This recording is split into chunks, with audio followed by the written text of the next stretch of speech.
Halo, apa kabar pemirsa TVR Parlemen dimanapun Anda berada, berjumpa kembali dalam program TVR 17 bersama saya, Anggun Oktarini. Dan tepat pukul 17 waktu Indonesia Barat, kami hadirkan kepada Anda sejumlah informasi paling baru dan menarik seputar kinerja dan kegiatan DPR RI yang telah disajikan oleh redaksi TVR Parlemen. Dan pemirsa TVR Parlemen, inilah TVR 17 selengkapnya.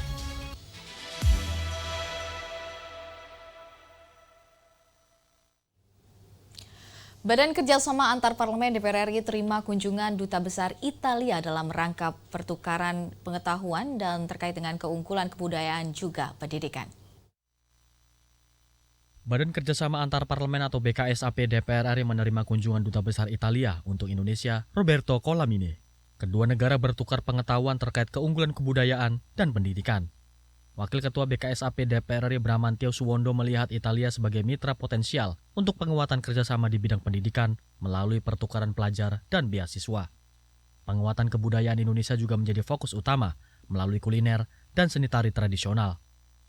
Khususnya ada beberapa isu yang ingin kami sampaikan adalah penguatan kultur dan juga pendidikan. Harapannya bisa diteruskan kepada pemerintahan Italia sehingga adanya terjadi pertukaran pelajar dan juga adanya pertukaran beasiswa di antara dua negara ini. Selanjutnya yang kedua adalah kita ingin menguatkan kultur.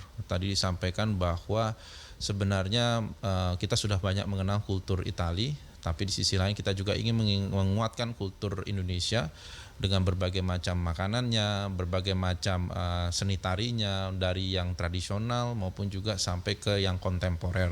Ingin memperkuat hubungan antara musisi dari Italia dan musisi di Indonesia sehingga kedua belah negara bisa lebih mengenal kultur satu sama lain dan pada akhirnya mendorong pendekatan lebih dekat lagi antara masyarakat di Italia dan masyarakat Indonesia.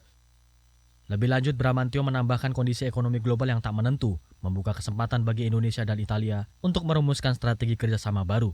Peningkatan kerjasama dapat mendorong surplus perdagangan serta memfasilitasi transfer teknologi dan pengetahuan industri antar kedua negara.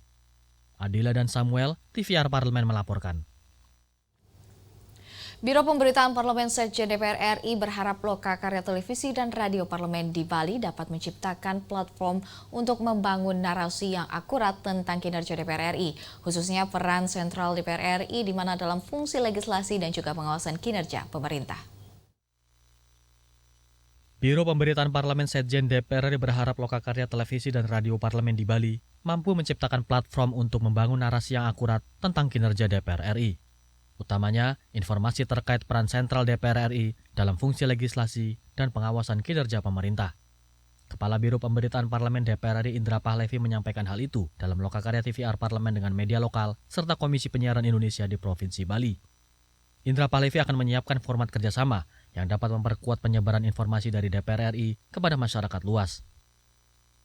Kita pengen ada semacam format yang lebih baku ya, bagaimana kita melibatkan teman-teman TV dan radio lokal ya di Indonesia termasuk di Bali untuk bisa membantu kami juga mengamplifikasi tentu dengan format kerjasama.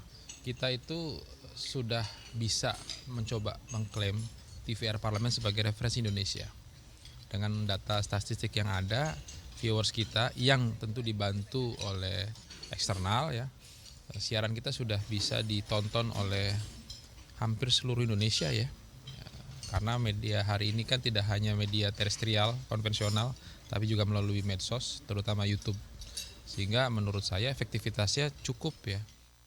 Kerjasama antara TVR Parlemen dengan stasiun TV dan radio lokal diupayakan dapat menghadirkan informasi yang mudah dipahami dan relevan terkait isu kebijakan pemerintah.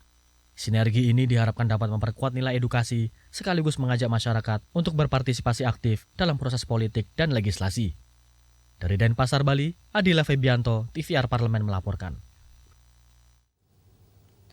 Pemirsa, pemerintah Indonesia harus lebih responsif dan adaptif dalam menyikapi sistem baru serta perubahan tata kelola haji yang ditetapkan oleh pemerintah Arab Saudi. Pemerintah Indonesia harus lebih responsif dan adaptif dalam menyikapi sistem baru serta perubahan tata kelola haji yang ditetapkan oleh pemerintah Arab Saudi. Perubahan sistem dan tata kelola haji yang ditetapkan Saudi harus diimbangi kesiapan maksimal dari seluruh pemangku kebijakan dalam negeri. Ketua Tim Pengawas Haji DPR RI Cucun Ahmad Samsurijal menegaskan penyelenggaraan ibadah haji tahun ini perlu dievaluasi menyeluruh. Ia menyoroti berbagai persoalan teknis yang terus berulang, mulai dari sistem pelunasan, proses listing jemaah, hingga kepastian keberangkatan. Jika pemerintah responsif terhadap perubahan di Saudi, masalah teknis terkait pelayanan jemaah dapat diminimalisir. Cucun mencatat bahwa kebijakan pengetatan dan digitalisasi sistem dari pemerintah Arab Saudi berpengaruh signifikan terhadap jumlah jemaah. Termasuk bukan hanya tahun ini, tahun kebelakang juga problematika sama banyak ya. Tapi tahun ini karena tadi saya sampaikan tidak bisa juga ditumpukan kesalahan di pemerintahan kita dengan sistem perubahan Kementerian Haji Arab Saudi ini, pengetatan atau penertiban pelaksanaan haji di Saudi, jumlahnya saja sekarang begitu signifikan menurun.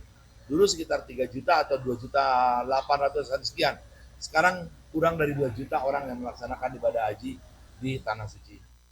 Tim Was Haji DPR RI meminta pemerintah segera melakukan pembenahan dari sisi regulasi, koordinasi antar lembaga, maupun kesiapan teknis di lapangan, sehingga penyelenggaraan ibadah haji dapat berlangsung lancar menyesuaikan dinamika kebijakan yang terus berkembang di Arab Saudi. Dari Mekah, Arab Saudi, Hendra Sunandar, TVR Parlemen melaporkan. Kuota jemaah haji lanjut usia tahun 2025 lebih tinggi dibandingkan di tahun 2024. Yang tentunya di sini membawa konsekuensi terkait dengan kondisi kesehatan.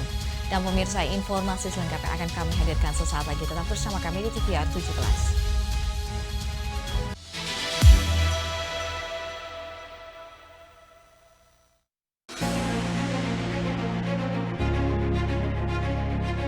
Nasib ojol ke depannya. Yang ideal, yang berkeadilan, ojol ini akan dibawa kemana? Ada 2 ruang. Pertama, revisi Undang-Undang LLAJ, Lalu Lintas Angkutan Jalan. Di situ bisa masuk 1 item kaitan dengan transportasi online. Kalau memang nggak bisa, memang kita bikin khusus Undang-Undang khusus transportasi online. Apakah sudah pernah ada, Pak, dari aplikator manapun yang sudah mendapatkan sanksi tegas akibat memotong tarif lebih dari yang sesuai aturan tadi 20%? Belum ada sampai hari ini. Belum ada? Fine saja. Kenapa belum ada, Pak? Ya itu yang kita pertanyakan dengan Menteri. Jadi kalau memang Pak Menteri tahu dan negara diam saja, maka kita zolim. Praktek-praktek ini mohon maaf saya sampaikan agak keras. Ini kerja Rodi gaya baru. Nah kalau misalnya sudah demonstrasi, sudah puluhan ribu ojek online juga, negara belum memberikan kepastian, saya tidak tahu apakah PIN ini berfungsi. Ya ada gunanya. Ini negara memproteksi rakyat nggak ada gunanya. Semuanya yang punya label-label ini cuma gagah-gagah doang. Lalu apa istimewanya kita seperti ini? Hanya di TVR Parlemen.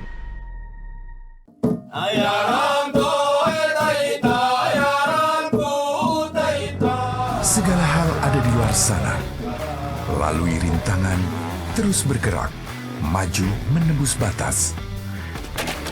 Jelajahi dan buktikan. Marilah kita memasuki acara ketiga rapat paripurna Dewan hari ini, yaitu pembicaraan tingkat 2 pengambilan keputusan atas rancangan undang-undang tentang perubahan kedua. Halo pemirsa TVR Parlemen, saat ini saya sedang berada di Desa Wairebo. Ketika aspirasi rakyat didengar, kami hadir sebagai media referensi Indonesia.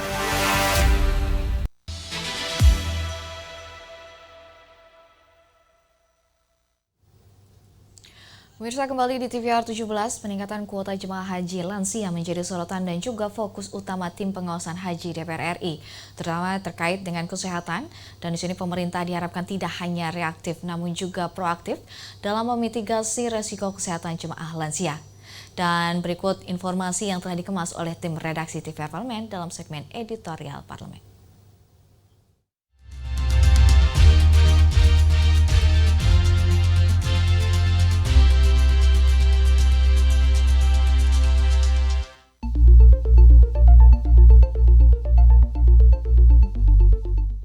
Tim pengawas atau Tim Was Haji DPR RI menekankan pentingnya kesiapan tim kesehatan Indonesia dalam menghadapi kondisi jemaah haji, khususnya yang termasuk dalam kategori resiko tinggi dan lanjut usia atau lansia.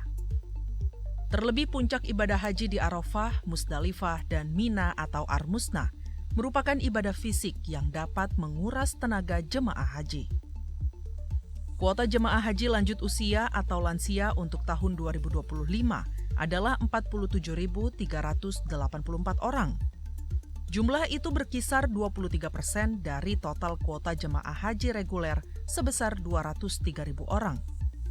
Jumlah haji lansia ini lebih tinggi dibandingkan tahun 2024 yang mencapai 45.678. Maka dari itu, tim pengawas haji DPR RI mendorong tim kesehatan haji Indonesia untuk melakukan persiapan secara maksimal. Selain Armusnah, tim Was Haji juga menekankan perlunya antisipasi terhadap skenario pelaksanaan safari wukuf, yaitu ibadah wukuf di Arafah bagi jemaah yang sakit dan tidak mampu secara fisik. Tim kesehatan perlu menyiapkan logistik, medis, dan pendampingan secara menyeluruh, sehingga tidak terjadi keterlambatan atau penanganan yang kurang optimal. Tentunya banyaknya jamaah haji Indonesia, yang artinya banyak jamaah yang punya risiko tinggi, kemudian ada juga jamaah haji yang manula, harus tim kesehatan mempersiapkan lebih dini dari sekarang. Jangan sampai bagaimana kemudian persiapan pada saat ada safari wukuf itu kan, bagi jamaah haji yang sakit kan otomatis harus diberangkatkan. Maka tim kesehatan haji Indonesia itu harus mempersiapkan lebih dini untuk persiapan para calon jamaah haji keberangkatan menuju Armusnah, terutama dalam menghadapi orang-orang yang mempunyai penyakit risiko tinggi untuk diberangkatkan ke Armusnah itu.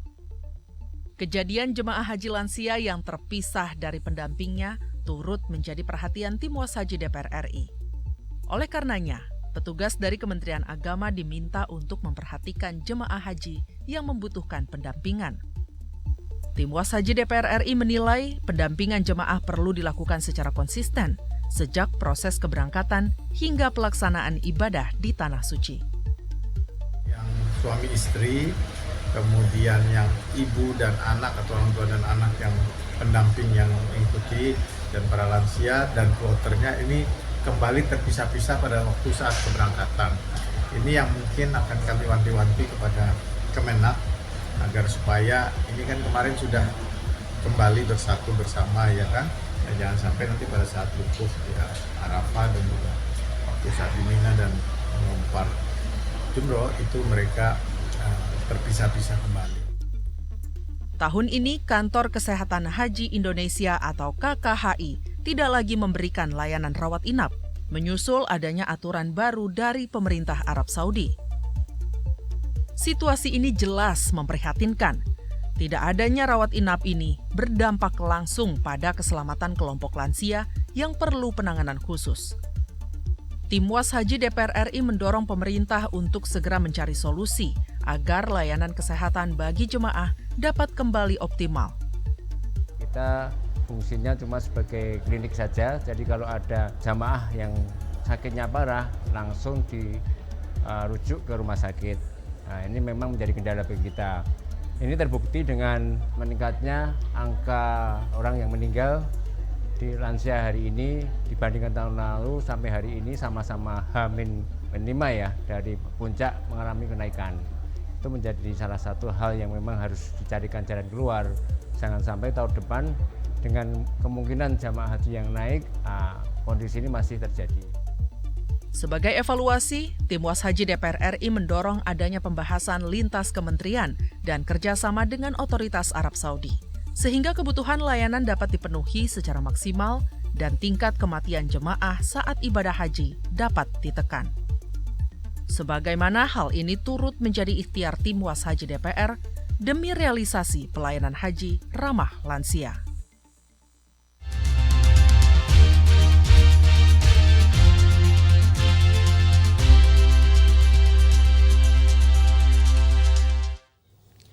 Pemirsa, tim Was Haji DPR RI telah menyampaikan evaluasi atas penyelenggaraan ibadah haji tahun 2025 dengan menekankan pentingnya peningkatan kualitas pelayanan bagi jemaah.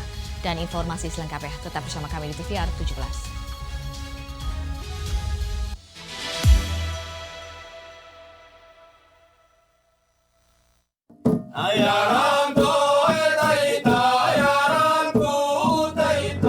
Segala hal ada di luar sana. Lalui rintangan, terus bergerak, maju menembus batas. Jelajahi dan buktikan. Marilah kita memasuki acara ketiga rapat paripurna Dewan hari ini, yaitu pembicaraan tingkat 2 pengambilan keputusan atas rancangan undang-undang tentang perubahan kedua. Halo pemirsa TVR Parlemen, saat ini saya sedang berada di Desa Wairebo. Ketika aspirasi rakyat didengar, kami hadir sebagai media referensi Indonesia.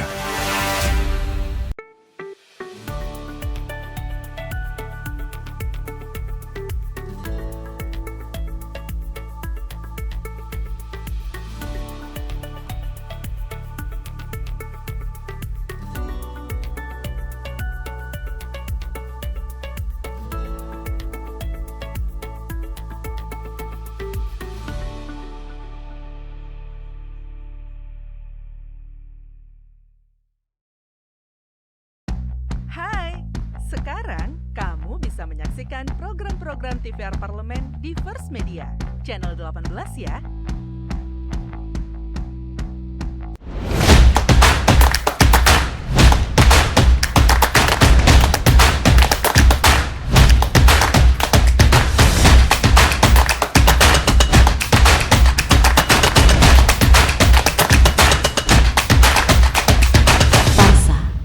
Parlemen Smart Assistant.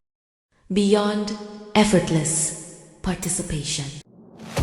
Bapak Ibu ini kan orang-orang pintar setaunya saya di Kemendikbud. Hakim yang memutuskan vonis bebas mereka sakit semua. Kalau memang ada yang terlibat, langsung pecat Pak. Langsung beri sanksi. Usulkan.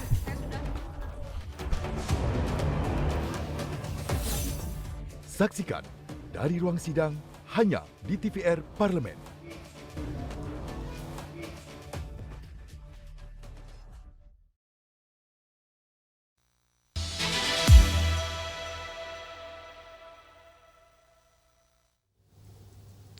Beberapa evaluasi penyelenggaraan ibadah haji tahun 2025 telah disampaikan tim pengawas haji DPR RI yang berfokus pada peningkatan pelayanan yang diharapkan dapat menjadi pijakan dalam perbaikan pelaksanaan haji di tahun 2026 mendatang.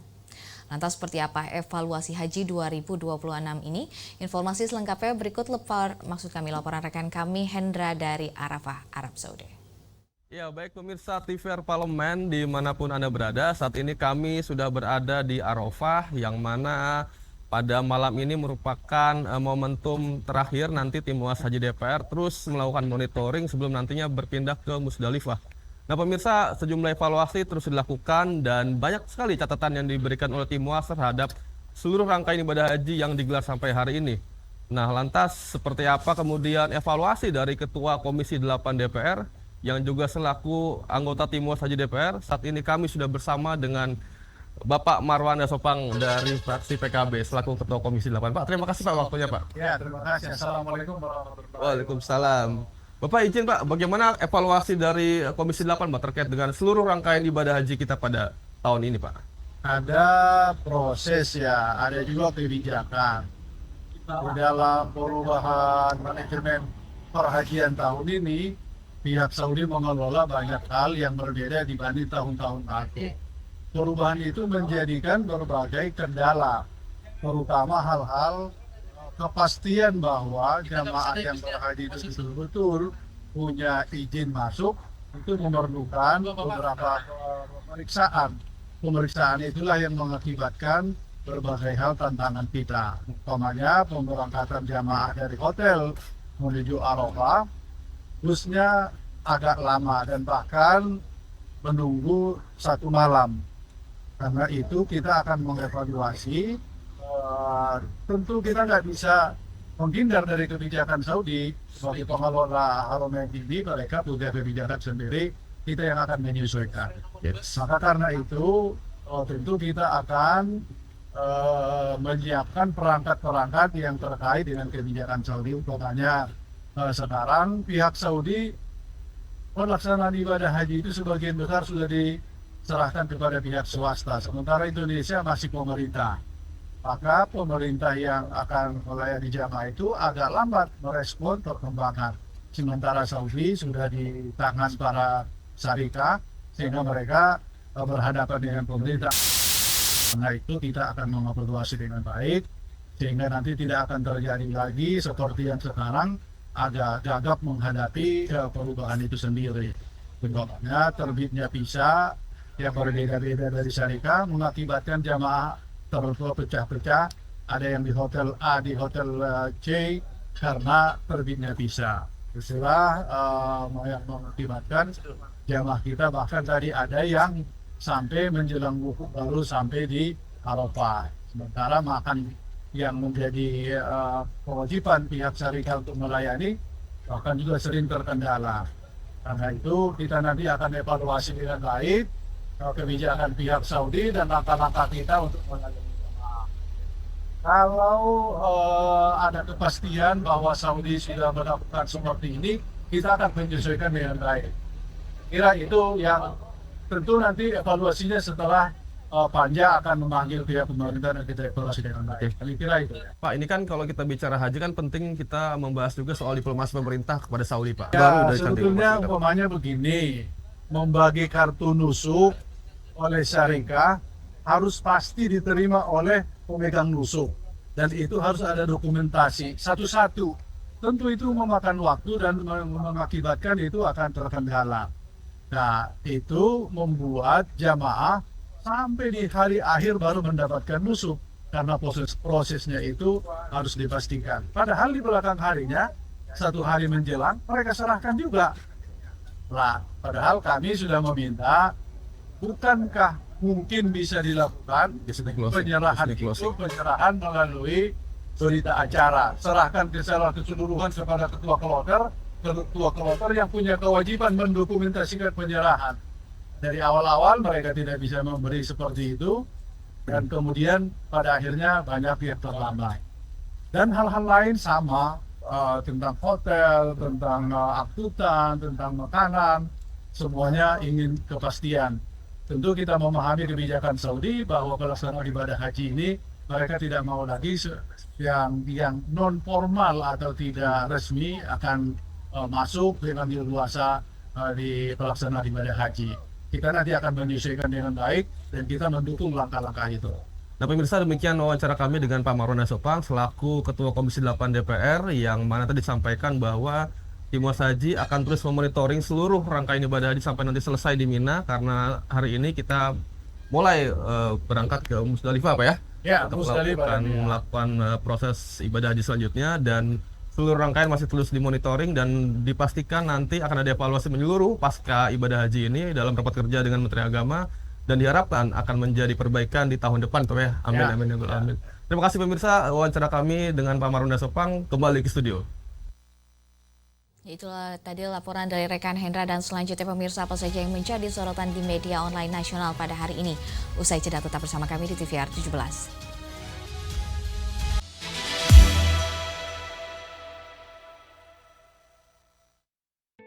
Selamat datang di Biro Pemberitaan Parlemen. Anda memasuki kawasan zona integritas menuju wilayah bebas dari korupsi atau WBK dan wilayah birokrasi bersih dan melayani atau WBBM.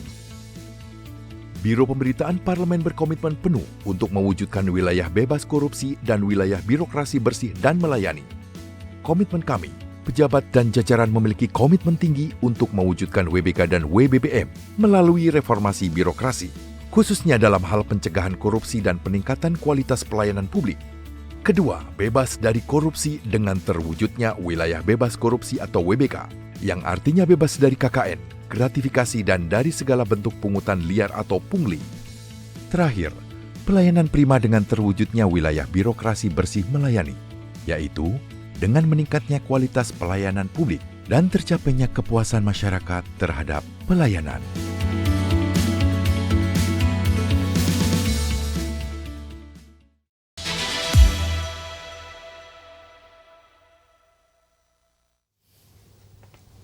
Kembali bersama kami di TVR 17, dan kali ini pemirsa kita masuk ke segmen media online nasional, dan mari kita simak isu apa saja yang menjadi sorotan media serta tanggapan dari sejumlah anggota dewan bersama rekan kami Zia Ulbar.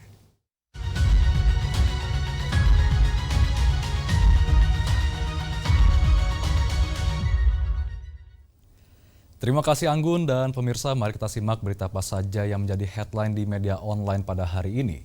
Di berita pertama yang menjadi headline di media online yaitu kelelahan jemaah ditambah krisis catering. BPKH diminta profesional dan responsif. Dapat Anda saksikan di layar Anda saat ini pemirsa. Ya, di mana anggota tim pengawas haji DPR RI Abdul Fikri Fakih prihatin atas buruknya pelayanan konsumsi jemaah haji Indonesia usai puncak ibadah di Arafah, Musdalifah, dan Mina. Persoalan ini menjadi salah satu catatan serius yang harus segera dievaluasi, terutama menyangkut tanggung jawab Badan Pengelola Keuangan Haji yang ditugaskan menangani konsumsi pasca Ar-Musna. Sebagaimana diketahui, BPKH Limited yang tahun ini diberikan peran sebagai penyedia layanan konsumsi pasca Ar-Musna justru menciptakan persoalan baru bagi jemaah, di mana 2 dapur catering justru mengalami kegagalan produksi. Terkait hal ini, BPKH diminta untuk menjadikan pengalaman tahun ini sebagai pelajaran berharga dalam membangun sistem layanan yang profesional di masa mendatang. Dan pemirsa, berita selanjutnya yang menjadi headline di media online yaitu Puan sebut pengoplos gas subsidi merupakan kejahatan yang ancam keselamatan rakyat. Dapat kembali Anda saksikan di layar Anda, pemirsa. Ya, di mana Ketua DPR RI Dr. Honoris Causa Puan Maharani prihatin atas kasus pengoplosan gas subsidi yang kembali ditemukan di 3 titik kawasan Cilengsi, Kabupaten Bogor. Terkait hal ini, pemerintah diminta untuk tidak tutup mata karena selain merugikan negara, kejahatan ini juga mengancam keselamatan jutaan warga yang menggunakan gas subsidi untuk kebutuhan rumah tangga. Kasus ini merupakan bentuk pengkhianatan terhadap semangat subsidi yang ditujukan untuk melindungi masyarakat berpenghasilan rendah yang disebabkan oleh rapuhnya sistem pengawasan lintas sektor. Pemerintah diminta bertindak tegas dan tidak hanya reaktif setelah kejadian terungkap. DPR RI mendesak adanya reformasi total dalam pengawasan LPG subsidi, termasuk pemanfaatan teknologi pelacakan dan transparansi data distribusi hingga tingkat pengecer. Dan pemirsa, itu tadi headline di media online pada hari ini, yaitu terkait kelelahan jemaah ditambah krisis catering. BPKH diminta profesional dan responsif, serta Puan sebut pengoplos gas subsidi merupakan kejahatan yang ancam keselamatan rakyat. Sekian dari saya, Zia Ulbar, kembali ke rekan Anggun.